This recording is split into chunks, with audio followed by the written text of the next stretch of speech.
Hello, everybody. Good afternoon. Thank you very much for joining today to check out our top 10 tips for improving your Zendesk Instant webinar. Just before we get started, a little bit of housekeeping. I wanted to check that everybody was aware that they are in listen only mode. So this is just for the purpose of the demo. What we'll do is we'll come to questions and answers at the end, and we have a chat box there. We also have a questions box, so feel free to put any questions into the questions box and also the chat box.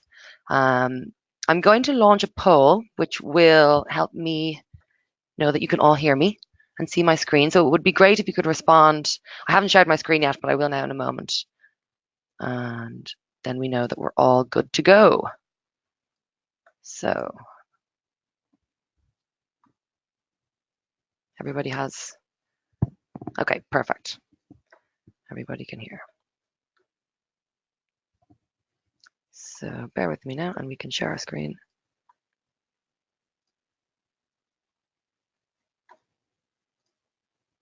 There we go. So again, thank you very much to everybody for joining today. For those of you that don't know me, I'm Holly and I'm on the Velocity team here in Dublin. And I look after UK and Ireland companies with less than 100 employees. So the reason we call that Velocity is because typically the companies we look after scale up very, very rapidly, and they have a lot of similar challenges and goals as they ramp up their operations. So we have Rick on the line today as well.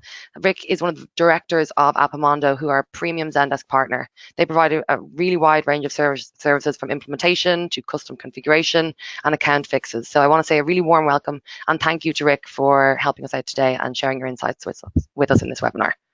Thanks, Holly, and hi, everyone. So we've got a little bit of an agenda here.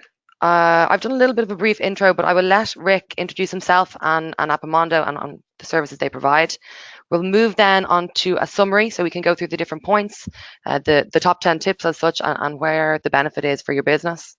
And Rick is going to talk a bit about the services that Appamondo offer, and we'll do a Q&A. Like, I know for us, it's really important for us in the SMB space to have partners like Appamondo because our customers are typically smaller. They might have less resources, whether it's IT or development skills. They find they need assistance with implementation. They've got tight budgets. So I know our own services team here have typically outsourced a lot of their work over to Appamondo. These guys are the pros. They've set up huge accounts like Primark and McDonald's and used to solely focus on the enterprise space, but have recently allocated resources over to us. So our SMB customers are really reaping the rewards now.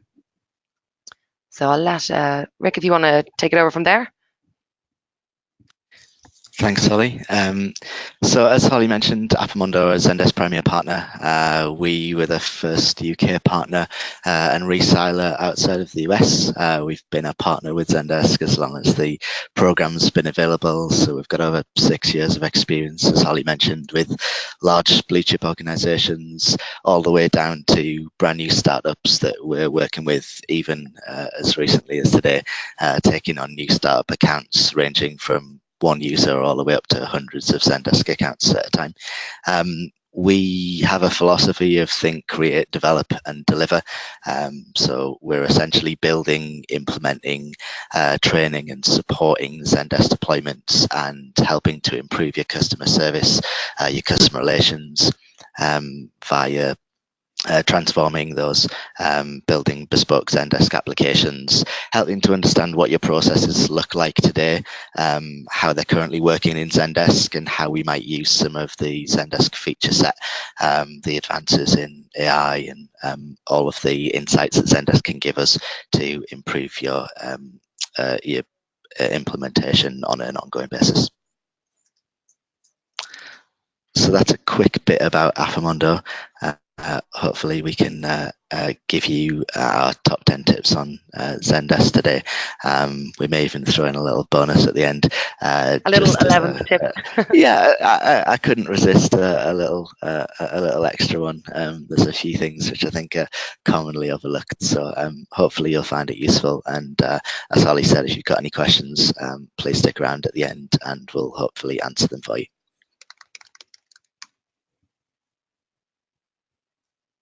Cool. Okay, so will we take it straight on to the demonstration? That'd be ideal. Okay, so I think I'm going to stop sharing my screen.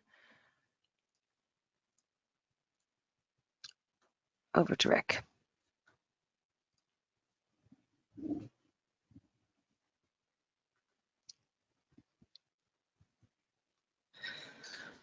Okay, so what we're going to do this afternoon is take a quick look through the journey of a customer, start to finish, how you might pick that up as an agent, and how you can use a variety of Zendesk techniques to help you better service your end users. We'll skip through Help Center and Knowledge Base first. We'll then take a look at how that looks in the support interface. We'll touch on some of the features there, and we'll finally take a little look at reporting to see how you can make use of that information and hopefully use it to go back and start your customer journey all over again. So we'll start off with Zendesk Guide. The page that we're looking at now is your typical Copenhagen-based Zendesk Help Center. It's had a little bit of customization to help us get to the position that we're in today. But Zendesk Guide is an amazing tool for helping you reduce the ticket volume that you get, being able to deflect tickets to help your customers service themselves. The latest studies say that 94% of users would prefer to self-serve if it gives them a quicker resolution. So all the stats point in the right direction, and Zendesk Guide is a great way to enable you to do that. We live in a very always on, always connected, demand-driven world now, and people immediately land on a page. They want the answers as quickly as they can. One of the things Guide does is put search front and center. So if you're a retail customer, for example, you've bought something at a store, you maybe want to return the item. The first thing you're going to do is jump in. You're going to use the search bar. You're going to say, look, how do I make this return? Before you've even completed typing the word, Zendesk is already trying to service you. We're able to look at answer suggestions from the back end of the platform to say, okay, I'm typing my return query in. Do any of these articles answer your question? Immediately we're suggesting articles, and if not, we complete our search as usual, and we're presented with a knowledge base full of information. And also, optionally, if you enable this, if you've got it available on your package, any tips that are available from your own Zendesk communities. So taking a look at the article in question, can I return an item? This might answer my question, and in fact, that can deflect our ticket. Was this article helpful? Yes, it was, and that might be the end of my customer journey. That's an immediate deflection. It's one less ticket to land in the back end of your Zendesk support center, and it can really be as simple as that if the quality of your help center is up to scratch. And we really encourage you to constantly monitor and manage your articles and update them based on customer feedback. We'll look at that right at the end of the top 10 tips.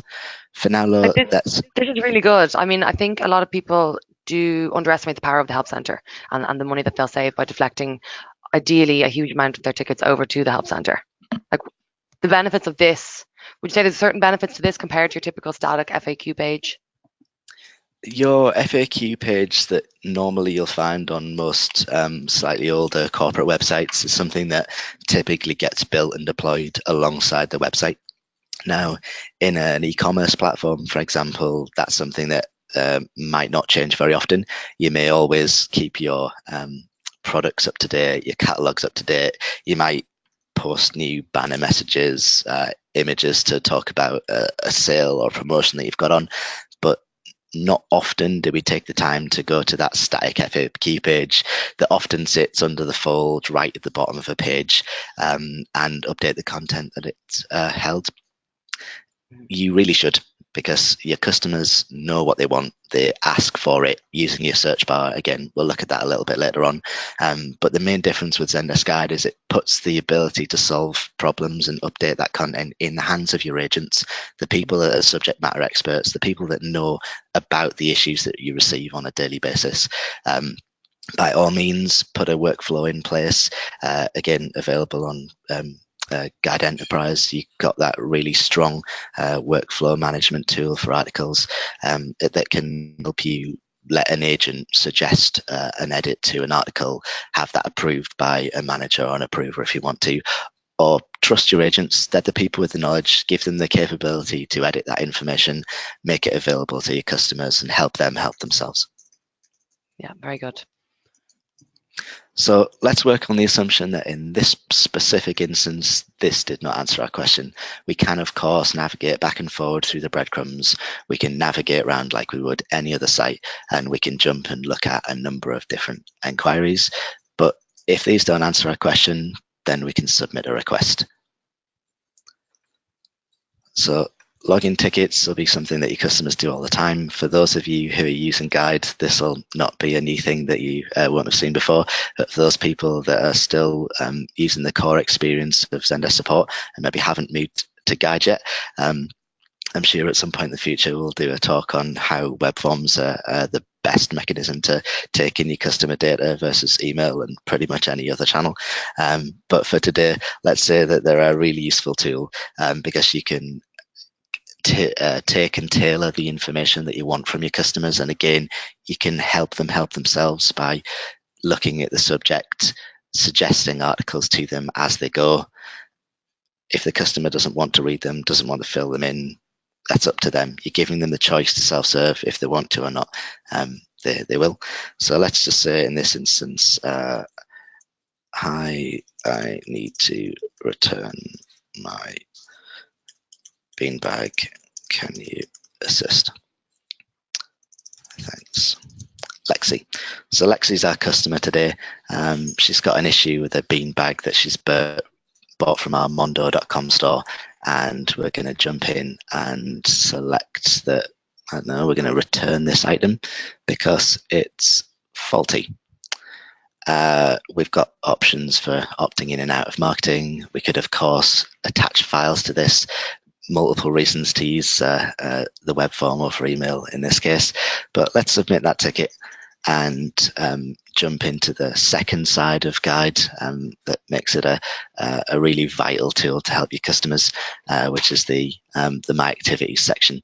So this is a customer portal that, as long as they've got to sign up for your platform, and you can, of course, if you're a little bit bigger an organization, you've got your own app, your own service, you've got single sign-on with a third-party tool.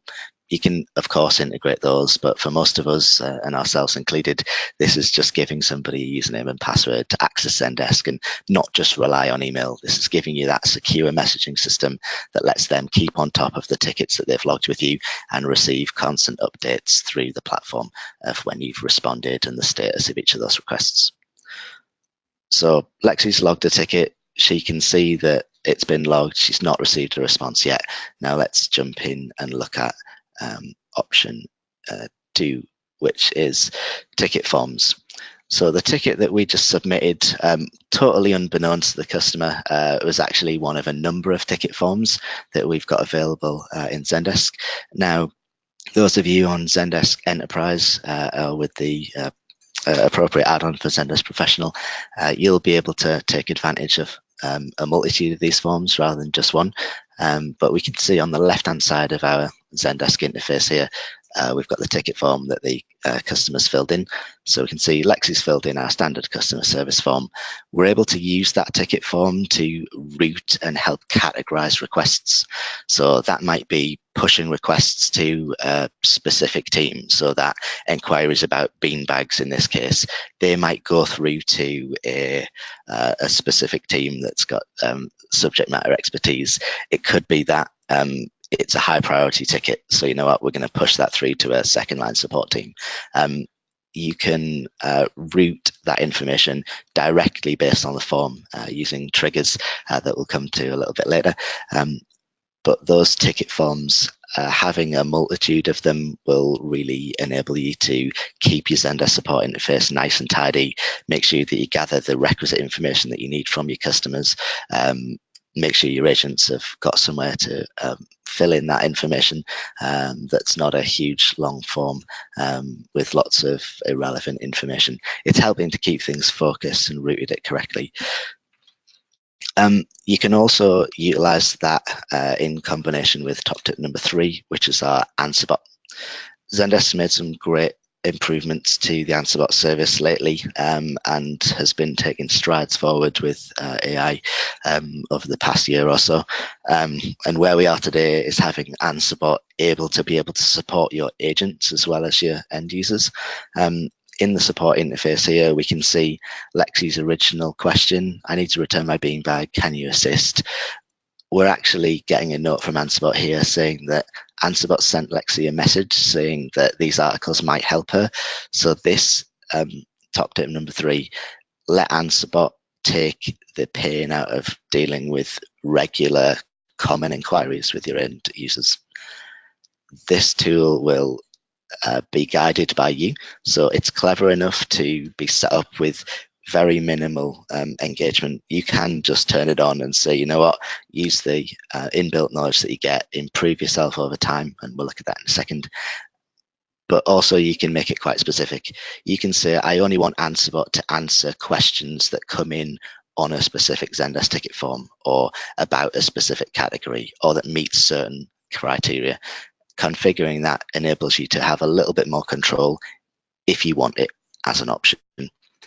But this ability to have a customer be able to receive automatically a bunch of suggestions with articles in your Zendesk Guide knowledge base that might answer their question, it's super powerful. It enables your agents to spend time on queries that actually require human interaction and need their expertise. And your agents can also add that expertise into Answerbot by helping to improve the articles that it suggests. Actually, both of these ones are quite relevant, so I don't need to mark any of them as irrelevant, as you can see by the interface here. So I'm going to mark this one as done. But say, for example, this had posted a request about what shoe size does an elephant wear. That's not the sort of thing that we want in a returns inquiry. So I could just untick that, and Zendesk Answerbot will learn over time the types of inquiries that it should respond to with a specific article, and your agents are a big part of driving that to be more effective. So you're essentially training the Answerbot. Absolutely. In the same way you train your first line agents to triage an issue, this is like a virtual assistant to help you with triage. Very good. So top tip number 4 is macros. They're a really commonly used element of Zendesk. I know the Zendesk team do a lot of webinars around adding macros. So I want to talk less about what everyone I think understands you can do with a macro, which is use it like a canned response to click on a macro, have it input some text into your public reply blocks. That's a great feature. It's something that saves people a lot of time. I highly recommend that you do it. Take your top 5 inquiries that you answer every single day, multiple times. Get yourself a canned response, put it in a macro, save yourself loads of time. Fantastic use case. But macros can do so much more than that. They can assign tickets to other groups. They can help escalate tickets to other users. They can fill in your custom fields on the left-hand side. They can change the form that you use. They can also connect with third-party services. So, for example, one of the applications that we've developed and we provide to our customers is actually a print interface to help you bring white mail and post into Zendesk as another channel. And we use that to help customers manage all of that information in one single Zendesk interface. And it would be really long-winded of us to manage that process without the use of macros. So to illustrate my point here, let's say I want to print off a letter to respond to Lexi. What I can actually do is use a macro. And as you can see here, we've got no assignee. The form is set to a standard form. There's no information in my public reply. With one use of a macro, I can change the reply type to an internal note. I can change the form to being a different form. I can make the assignee myself, and I can set a number of custom fields.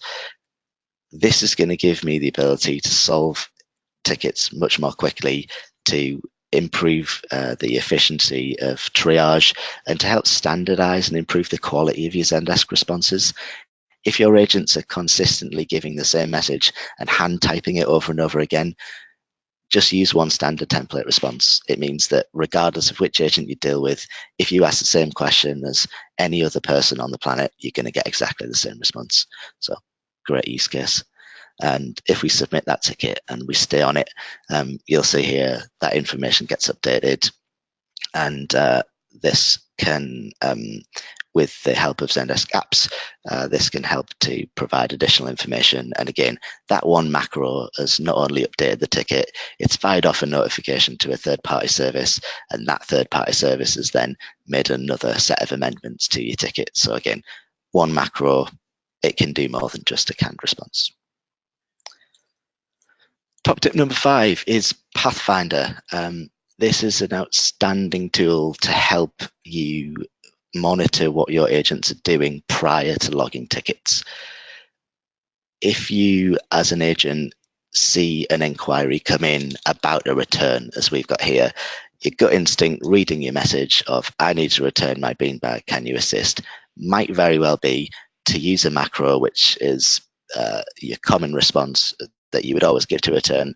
And it might be, hi Lexi, yes, this is how you return an item to store. You might key that in by hand with a macro. You might use an app such as Knowledge Capture, which looks at your help center. Little top tip there in waiting. It's a 2-for-1. So you might take a macro, you might take Knowledge Capture, you might decide that you're just going to provide this information to the customer, submit it as pending and move on. With Pathfinder, you can actually see where your customer's been prior to landing on your Zendesk support interface. I can see here that Lexi searched the knowledge base for a return. She read the article, can I return item to store? She obviously read that for a little while because she spent 2 minutes before moving on to the next page, which was how to return an item. So if we've got our knowledge and our information, if that's how to return an item, how do I return an item to store? If I can see the customer's already read those articles, it would be pretty poor service of me to then suggest that the customer read those articles again. So what I might create at that point is a more tailored response. And I might say, hi Lexi, I can see that you've been reading about returns. Was there something specific that you needed? And this is a quality improvement above everything else. Having additional information about your customers and about that customer journey will help you to provide better service for them. And that brings us really neatly onto apps, which is the next thing I want to talk about. Pathfinder is one example of a Zendesk app that we can see in the sidebar on the right here. But it's just one example. Zendesk's got a marketplace full of useful additions, and these can be Zendesk built tweaks to add extra small services and pieces of functionality to freely available integrations with CRM platforms, with e-commerce tools, all the way through to bespoke hand-built applications, the sort of thing that we build for our enterprise customers. We're looking at Pathfinder at the top here, but we've also got Shopify available. So those of you that are Shopify customers, or there are similar tools available for other things like Magento, this is a great way of creating a single view of a customer.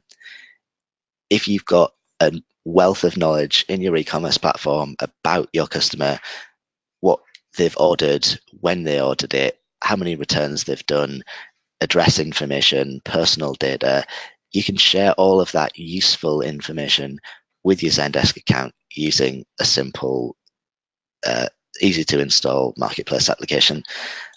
Visit the Zendesk Apps Marketplace. I'm sure Holly can pop a link in the chat for anyone that's curious.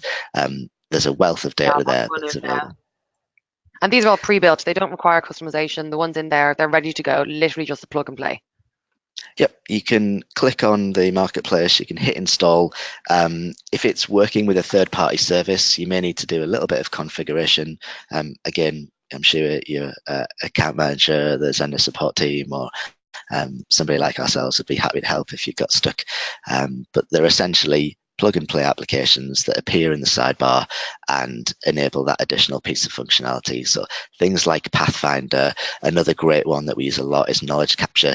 This again helps to link that number one top tip, Zendesk Guide, knowledge base, pull that information back into your Zendesk support area for your agents to be able to use. So if you've got brand new agents that you're just training up, that are taking their first steps in Zendesk, first steps in your organization, why not have that knowledge available to them? The same information that you make available to your customers.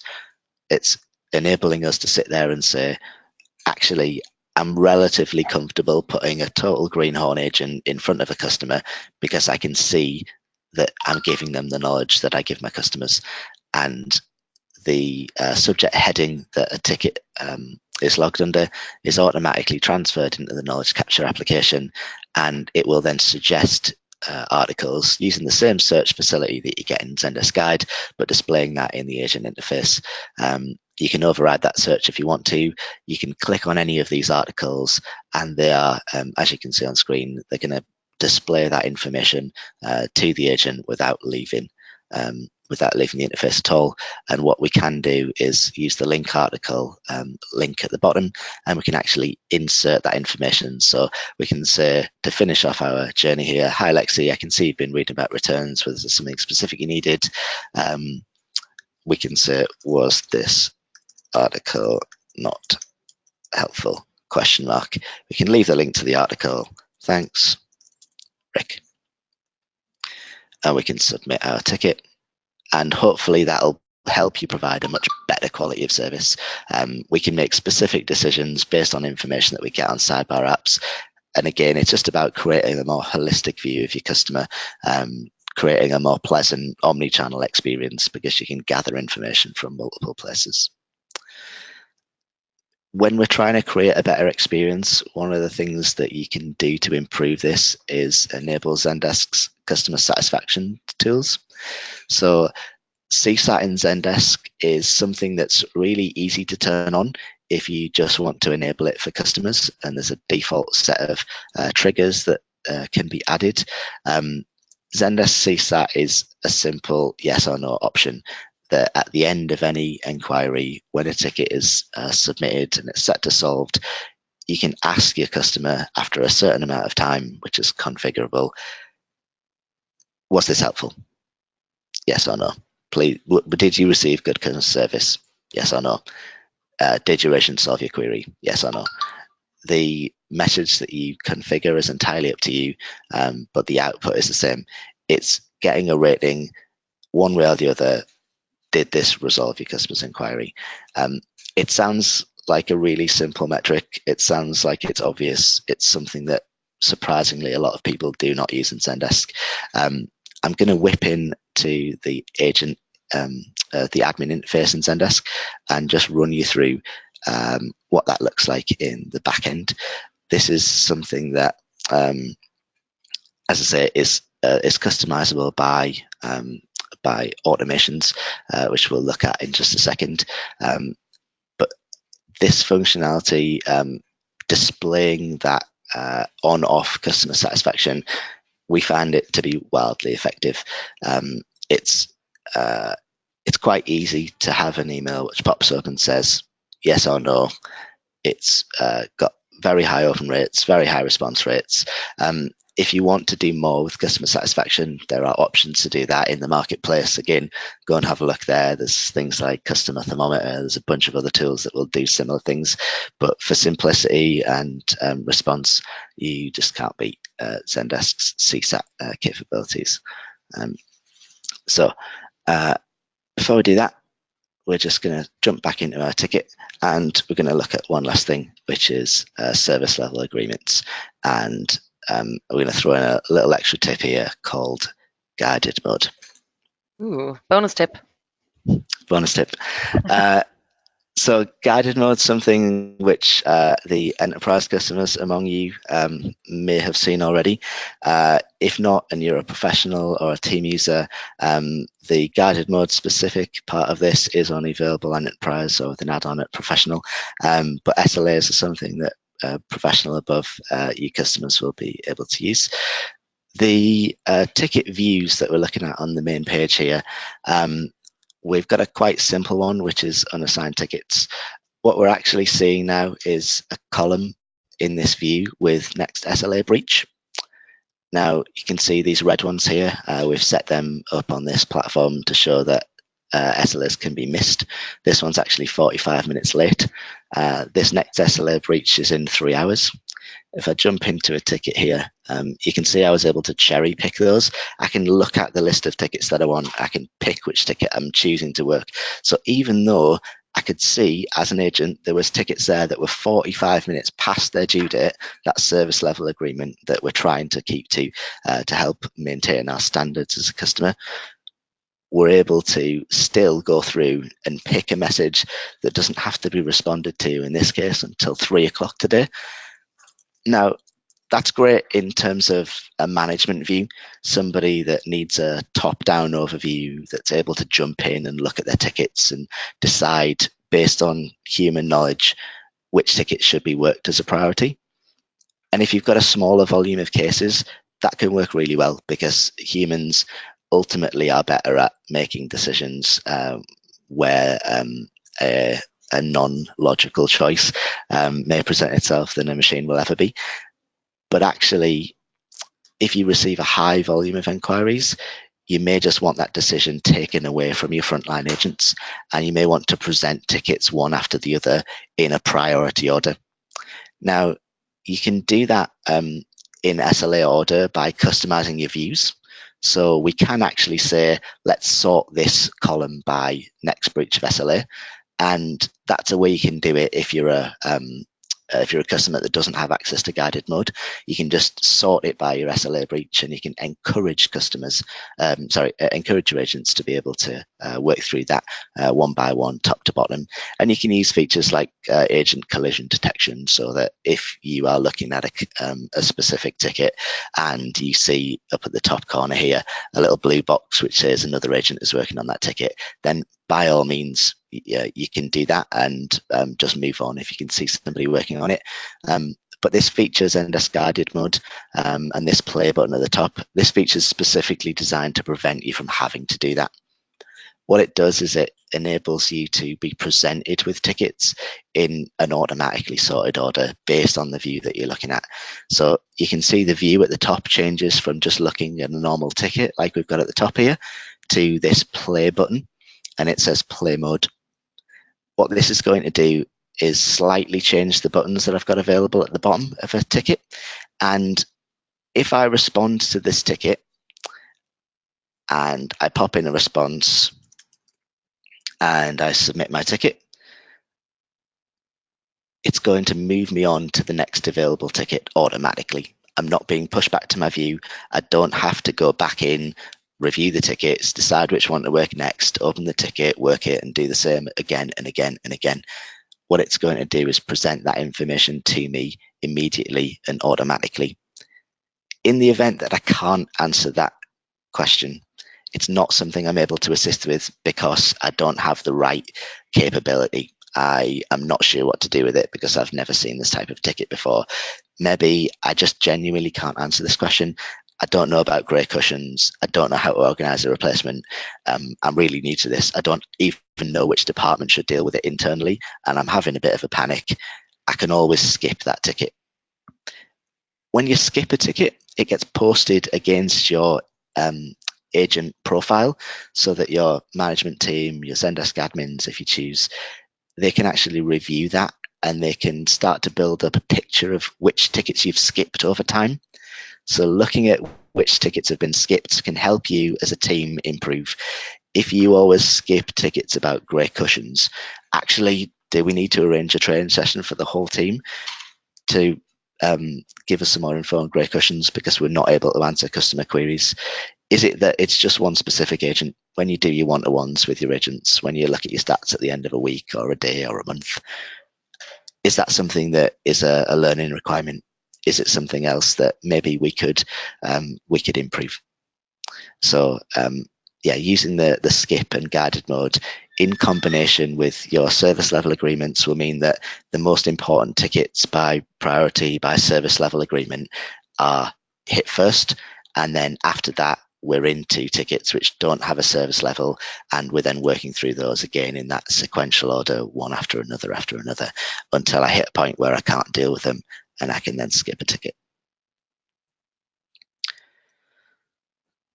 So that's our agent interface tips done. We're going to jump in and look at number 9, which is triggers and automations. Triggers and automations generally under the business rules heading, along with service level agreements, and things like AnswerBot. They are a great way to help build on what should be a pretty stable set of incoming tickets from your customers. Take what could otherwise be manual actions that are carried out by your support agents and help to provide automatic responses. That could be sending an email to a customer. It might be assigning a ticket to a group. It may be setting a priority, in fact, so that your service level agreements work. Maybe if you use the ticket forms that we mentioned earlier, one ticket form has a higher priority than another. Let's say, for example, someone submits a subject access request in the wake of GDPR. You might actually automatically want to set that to a high priority ticket and immediately assign it to management. The way that you do that is with triggers. Triggers are actions that are taken when a ticket gets updated or a ticket gets created. They are ticket-specific actions that happen in response to another action. So, for example, when a ticket is created, take these actions, and it might be the most common one, which I think most of you will see in your Zendesk environments, is this one: notify requester of received request. And we won't dig into the nitty-gritty of triggers too much here, but just to show you the basic structure of a ticket, it's a little bit like an if statement in a spreadsheet, or a little bit of if this then that, if you've used that platform on the web. It's a response to another action. So in this case, when a ticket is created, if the ticket isn't solved, because actually if you're creating a solved ticket, you probably don't need to tell somebody that you've done that. If that ticket's got a public comment, i.e. if it's destined to go to your customers and they've not opted out of marketing in this case, then what we're going to do is send them a request. Now, this specific one's been upgraded from the default one to tie into the AnswerBot that we looked at earlier. And again, this is something that Zendesk can help you with. It can, your first one, it will be done automatically when you enable the AnswerBot service.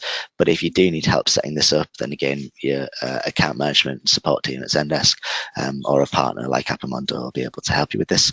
And that enables you to, in this case, when a request is received, i.e. when a ticket is created, send an email to the customer with the ticket title, some body text, and at the bottom here, some options around AnswerBot.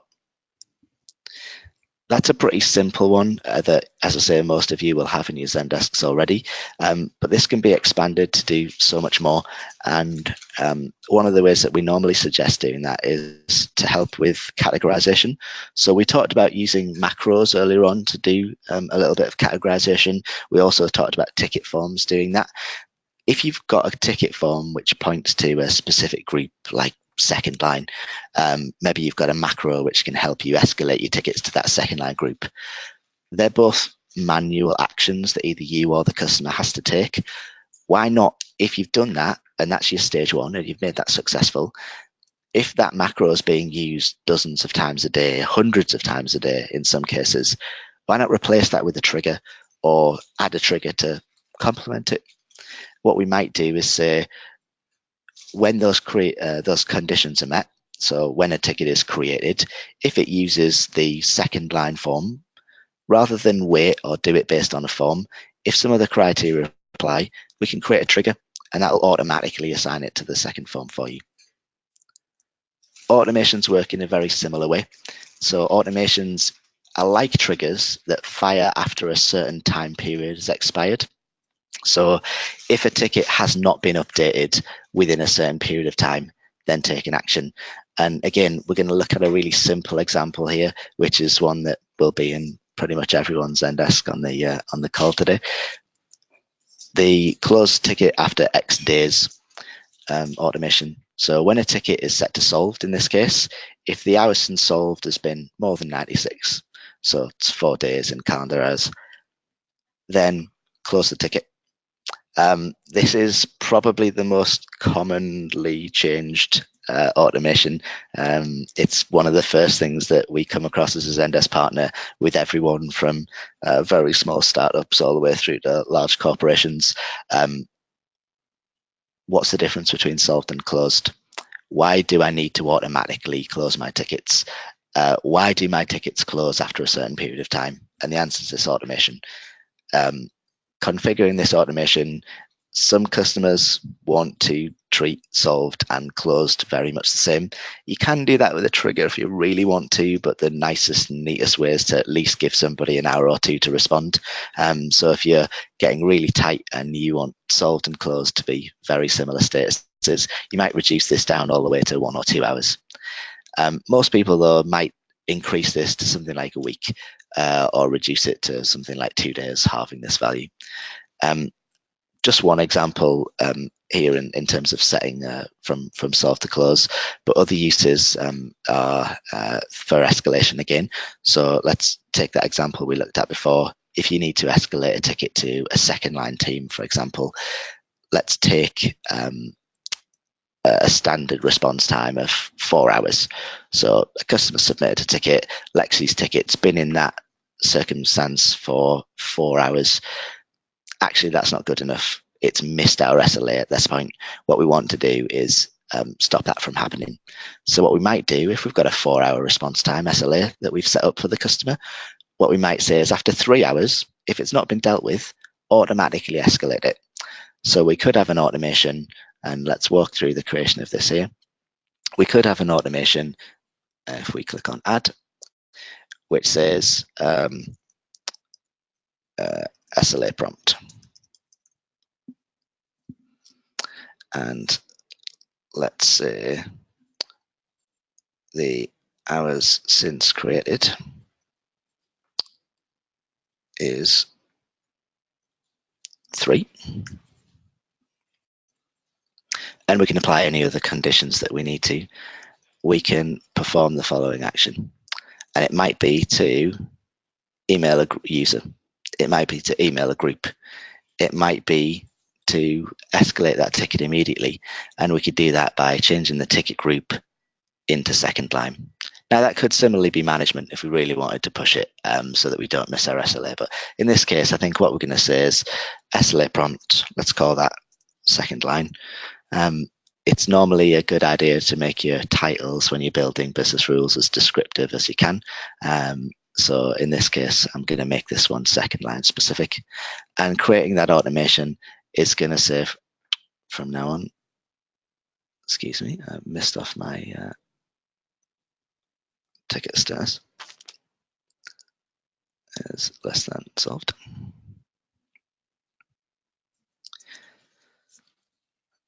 So what this automation is now going to do is any SLA that any ticket that triggers a 4-hour SLA, if it's not responded to within 3 hours at that 3-hour prompt, if it's not solved within that time period, if it's going to hit that 3-hour prompt, what we're going to do is automatically reassign that ticket to second line.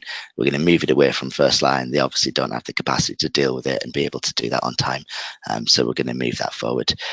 So just a couple of examples there about how you can improve your workflows. You can increase your automation to try and make your agents' lives a little bit easier. This is something that you can definitely do in stages. Macros are a great way to get started to do some of this automation.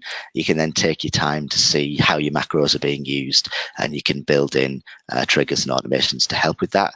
Or you can go with a big bang approach. Let's say you've upgraded your Zendesk account, you've got a whole bunch of new functionality. It's a great time to take a review of your triggers and your automations.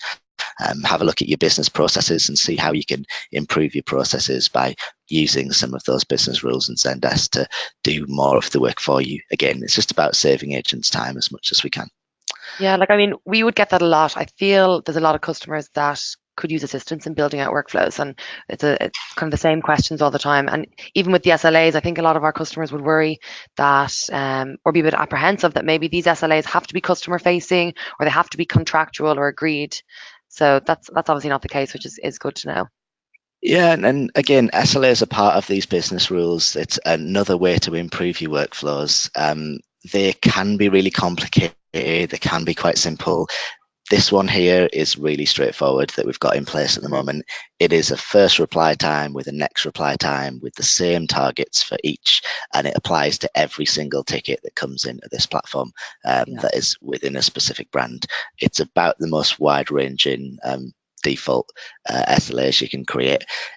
This is something that you can do yourself if you've got the ability to do so. Have a little look through it, add it again. If you've got any queries, this is absolutely the sort of thing that we as a partner and Zendesk as an organisation will be able to help you with. So the recommendation, I suppose, is to start off simple and then take it from a bird's eye view, really. Yeah, if you've got existing contractual SLAs in place with your customer, then you obviously want to meet those as soon as possible. And that's the sort of point where you might engage with somebody like a partner to be able to build that out with you, to make sure that it's right 100% active all of the time straight away.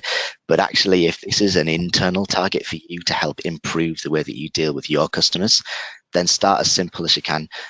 Create realistic targets that you can improve over time, because you can use insights, which we'll look at as tip number 10 in just a second, to improve that performance against your service level agreement every single month. Yeah, brilliant. Okay, so the last thing then that we'll look at is the reporting side of Zendesk, and specifically two sections of it. The reporting dashboard, I think most people will have seen before. It's got some really useful bits of information around first reply time, performance against SLA is a really useful one, how your agents are getting on, for example. Here's that first reply time metric that's similar to your SLA that we just looked at a second ago. But specifically Zendesk Insights. So this feature is available on Professional and above, with a slight improvement on Enterprise to get your data refreshed much more frequently, which is great for sort of midday reporting and splitting your day off. If any of you are 24/7 operations, then that's a really useful upgrade. But for the purposes of today, let's look at the two tabs in Insights that I think can really help you improve the most. The overview is a great place to start. It's got a lot of core information that is generally useful to give you a quick idea of what's going on with your Zendesk, but it's lacking a little bit of direction and it's not focused enough for the needs of most organizations, which is why we include things like efficiency and agent activity. So looking at the efficiency tab here, again, this is quite an underutilized report as far as we see with our enterprise customers and some of our larger small and medium-sized customers. The efficiency tab will give you a pre-built dashboard. This is not config. This is not any work that you have to do other than turning on Insights and starting to use your Zendesk in the same way you would normally. It presents you with a dashboard that lets you filter by time, group, by a ticket channel, organization, customer, and indeed brand, and immediately have the details below updated. One-touch tickets are something that most organizations strive towards. If you can answer your customers in one touch, it's ideal because you don't end up increasing your backlog. Similarly, tracking reassignments per ticket. How many times is a ticket being passed from one group to another to another? Now, in a triage type scenario where all tickets come into one main view and then are assigned to other users or other groups, you may expect 1 to 2 to be the average number, like we can see here. But in larger organizations where you're moving data between, let's take this retail environment we're looking at here, you might send tickets out to warehousing, you might send tickets to your finance team, you may have delivery or fulfillment teams that need to be contacted. You may expect to assign that a number more, but it's about working out what the average and the right number for you is and then working to improve it over time. And that ties really neatly into the public comments per ticket. What you'll tend to find is that this links in really well with satisfaction, because there tends to be a bit of correlation between the number of public comments per ticket and the eventual satisfaction rating that you get across a ticket. You'll find that for your specific business and your specific industry, there'll be a sweet spot between sending too many comments and sending not enough comments. Generally, this is in the 2 to 3 for most businesses, because your first response might be to gather more information, and second might be to provide a resolution. A third might be a follow-up, and again, that tends to be a very broad brush average, but for many people that's on the closer to 2 side. There are some industries where support's a very conversational thing, particularly if you're selling higher value products or services, if you're supporting quite intricate and detailed products, if you're maybe in a development industry or something of that nature, where communication with your end users is vital to the development of your business, then you may see that there's a higher satisfaction from actually leaving more comments, because your customers feel more valued and they're more engaged. But again, tracking those month on month, period on period, year to year is all doable just by using the values that are already pre-built into this dashboard. And it contains a whole bunch of extra information to help you analyze those trends graphically, which is something that we really recommend. And then again, the second section of this breaks that down a little bit further into the amount of time. So time to spend on that first reply, time to resolution. Obviously, that's a little embarrassing on our demo platform here. We don't resolve tickets very often. Hopefully, you all don't have a 2,500 hour full resolution time as an average for your customers. But again, it's great insights, the clue's in the name, to your customers. The second tab that we'd like to just look at is your SLAs tab. Again, if SLAs is something that you use regularly, and we encourage you to do that, whether you have a contractual obligation to or not, this will give you the statistics and the trends in the same way as we just looked at with efficiency year on year, to be able to look at what you've achieved, what the fulfillment time was, as in how far ahead or behind are you, how many tickets are breaching, so where are you going wrong. It will give you a drill down to be able to look at the tickets that specifically have failed, and then you can gain some additional insight to help you improve and rectify that in the next period. So efficiency and SLAs, two really underutilized parts of Zendesk Insights, and ones that we highly recommend. So that's our top 10 tips. I'd like to leave you all with one parting micro tip. It's not really worthy of being called number 11, so let's just call it a parting gift. The main Zendesk reporting dashboard, this is something everybody has access to. If you are a Zendesk Guide customer and you have a help center that's available so that your customers can see it, I really recommend that you spend some time looking at the top searches link here. You can, of course, push this data back and search it in more detail with the specific search report, but this little insight, when you're looking at data in your own Zendesk, you'll be able to see what people are searching for and finding, what people are searching for and having tickets created from, and possibly most importantly, what are people searching for in your help center and not finding. If people really want to know about a specific product or service or search term, and they're looking for it in your help center, if they are not finding it, there's a strong chance that they're going to be creating tickets, and you'll find a correlation between these two searches. If hundreds or dozens, depending on the volume of your organization, if a lot of people are searching for something and not finding it, this is giving you a cry out for creating articles. If somebody's looking for overseas returns, for example, there's not an overseas returns article on this specific help center. If we can see a lot of people are asking, do you do overseas shipping? Do you do overseas returns? If lots of people are asking for that and you don't have an article, they're going to end up clogging up your support desk unnecessarily. This is going to give you an indication. You don't have to check it every day. Have a look every week, every month, every quarter, depending on how busy your help desk is, and use this information to help drive the articles that you create. It will help you to really round off the whole service and be able to help service your customers that little bit better. Okay, that looks really good. Thank you so much for that, Rick. We have quite a few questions coming in. So what I'll do is I'm going to just share my screen again, and we can do a quick overview of the topics covered, because we have a lot of people asking, can we do a summary? So we have one here. Bear with me now.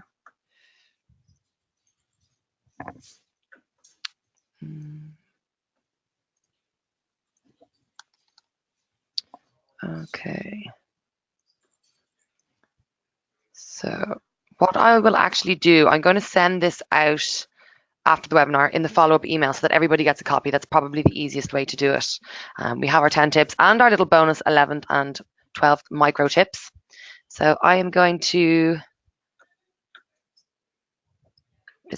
we've got 10 here and then we've got the extra one. So I'll put those into our follow-up email. One more thing before we close off, everybody, is our coupon offer. So if you or the rest of your team or other people in your organization could use services like this, we have an offer on, which is Appamondo 18. So you can ask your account manager for this, or email in sales@zendesk.com and mention this code, and we'll be able to get a special offer for everybody that attended the webinar today. We've quite a few questions in, so we will be sure to answer these privately in a follow-up. I tried to answer as many as I could on the line, but we'll definitely, don't worry, everybody, we'll get back to everybody in a personal matter, let's just say. Rick, is there anything you'd like to add to that, or? No, I think just thank you everyone for attending today. If anyone does have specific questions about anything, then as Holly says, we'll be sure to pick them up. And again, happy to field those. And thanks everyone for attending. Great. Thank you everyone for your time. And again, don't forget the Appamondo 18 coupon offer for October. Thanks very much.